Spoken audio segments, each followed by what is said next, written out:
रात के अंधेरे में एक देश की जमीन पर फिर से आग बरसी, मिसाइलें दागी गईं, विस्फोट हुए और तबाही मच गई। और ये सब हुआ तब जब दोनों देश शांति की बात कर रहे थे, जब दुनिया को लग रहा था कि युद्ध खत्म हो गया और जब लोग चैन की सांस लेने लगे थे। ट्रंप ने साफ कह दिया है कि या तो झुको या फिर तैयार रहो। और ईरान ने भी उतनी ही सख्ती से जवाब दिया है कि हम डरते नहीं, हम झुकते नहीं और हम रुकेंगे नहीं। और इसी के साथ दुनिया एक बार फिर तीसरे विश्व युद्ध की कगार पर खड़ी हो गई है। लेकिन इस बार खतरा पहले से कहीं ज्यादा बड़ा है। इस बार दांव पर है पूरी दुनिया की शांति और इस बार वक्त बहुत कम बचा है, इसलिए पूरी बात ध्यान से समझिए। फरवरी 2026 में अमेरिका और इजराइल ने मिलकर ईरान पर अब तक का सबसे बड़ा हमला किया। ईरान के सर्वोच्च नेता खामेनेई उस हमले में मारे गए। तेहरान में हर तरफ धुआं उठा और पूरी दुनिया इस खबर से हिल गई। लेकिन ईरान रुका नहीं। ईरान ने तुरंत जवाब दिया, मिसाइलें दागी, जहाजों को निशाना बनाया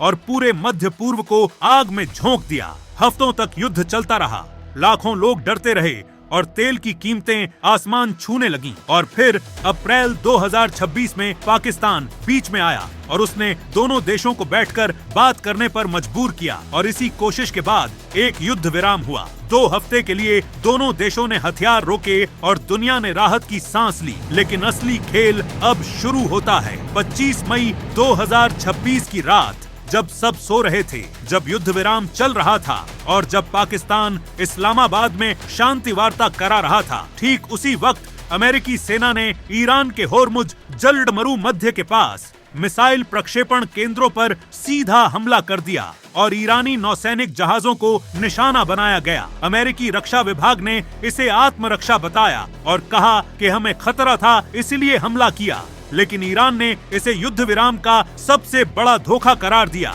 और साफ कह दिया कि इसका जवाब जरूर दिया जाएगा। सबसे चौंकाने वाली बात यह है कि ट्रंप ने खुद अपने मुंह से कहा कि यह युद्ध विराम अभी मौत के कगार पर है, यानी जिंदा तो है लेकिन कभी भी खत्म हो सकता है। और ट्रंप के करीबी सलाहकार अब खुलकर कह रहे हैं कि ईरान पर फिर से बड़ा सैन्य अभियान शुरू करने पर गंभीरता से विचार हो रहा है। यानी जो युद्ध रुका था वो बस एक विराम था, एक छोटा सा रुकाव था और असली लड़ाई अभी बाकी है। लेकिन रुकिए, मामला इससे भी बड़ा है और इसे समझने के लिए आपको होर्मुज जलडमरू मध्य के बारे में जानना होगा। यह ईरान और ओमान के बीच एक पतली सी समुद्री गली है जो बस 33 किलोमीटर चौड़ी है। लेकिन इसी 33 किलोमीटर से गुजरता है दुनिया का 20% तेल, सऊदी अरब का तेल, संयुक्त अरब अमीरात का तेल, कुवैत का तेल और इराक का तेल। और अगर ईरान ने यह रास्ता बंद कर दिया तो दुनिया भर में तेल की भारी किल्लत हो जाएगी। पेट्रोल की कीमतें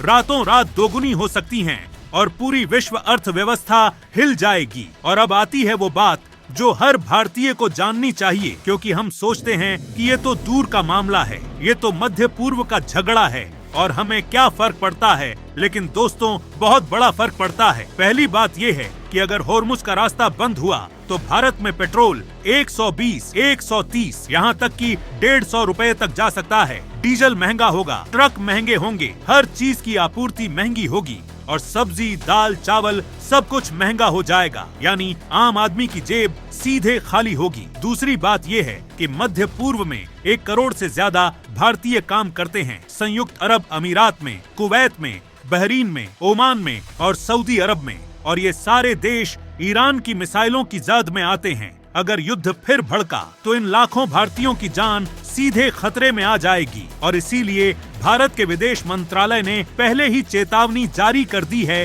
कि सतर्क रहो। अब आती है इस पूरे मामले की सबसे बड़ी और सबसे खतरनाक बात, और वो है ईरान के पास मौजूद करीब 1000 पाउंड अत्यधिक संवर्धित यूरेनियम। ये यूरेनियम परमाणु बम बनाने के काम आ सकता है और यही वजह है कि अमेरिका की एक ही मांग है कि ये यूरेनियम हमें दो या किसी तटस्थ देश को दो, तभी शांति होगी। लेकिन ईरान कह रहा है कि पहले हम पर से सारे आर्थिक प्रतिबंध हटाओ, पहले हमारी अर्थव्यवस्था को खुला छोड़ो, तब बात होगी।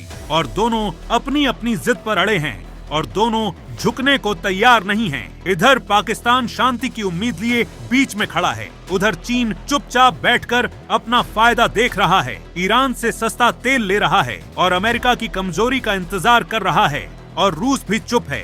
लेकिन उसकी यह चुप्पी सबसे ज्यादा खतरनाक है। और अगले कुछ दिनों में ट्रंप की मुलाकात होने वाली है चीन के राष्ट्रपति शी से, और उस बैठक में ईरान का मुद्दा जरूर उठेगा। और अगर चीन ने ईरान का साथ दिया तो यह सिर्फ अमेरिका बनाम ईरान नहीं रहेगा, बल्कि यह बन जाएगा पूरा पूर्व बनाम पश्चिम। एक तरफ अमेरिका, इजराइल और यूरोप, और दूसरी तरफ ईरान, चीन और रूस। और उस युद्ध में कोई नहीं जीतेगा, सिर्फ और सिर्फ बर्बादी होगी। एक तरफ परमाणु यूरेनियम है, दूसरी तरफ अमेरिका की मिसाइलें हैं, तीसरी तरफ ईरान का धधकता हुआ गुस्सा है, और इन सब के बीच में खड़ी है पूरी दुनिया। इन सब के बीच में खड़े हैं हम और आप। तो अब सबसे बड़ा सवाल ये है कि क्या ये युद्ध विराम बचेगा? क्या ईरान अपना यूरेनियम छोड़ेगा? क्या ट्रंप रुकेगा? या फिर दुनिया एक ऐसे युद्ध की तरफ बढ़ रही है जिसे रोकना अब किसी के बस में नहीं रहा? ये सिर्फ ईरान और अमेरिका की लड़ाई नहीं है दोस्तों, ये उस दुनिया की लड़ाई है